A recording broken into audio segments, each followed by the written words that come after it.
একটা টাকাও এখনো পর্যন্ত কোনো ধরনের হেরফের হয়নি।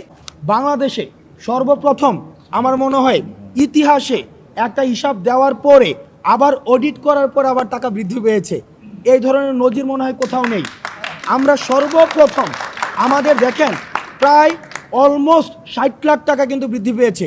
এখন যারা বিভিন্ন সময় এলিগেশনে এসেছে, টকশো বুদ্ধা, ইউটিউব বুদ্ধা অনেকে রয়েছে, আমরা এলিগেশন এনেছে আমাদের বিরুদ্ধে যে টাকা নিয়ে নাকি আমাদের ঘুরতে চলে গিয়েছে, টাকা নিয়ে এটা চলে গিয়েছে, গাড়ি কিনেছে, এই বিষয়গুলো কিন্তু আমাদের বিরুদ্ধে এনেছে, এই বিষয়গুলো আমাদের বিরুদ্ধে এনেছে।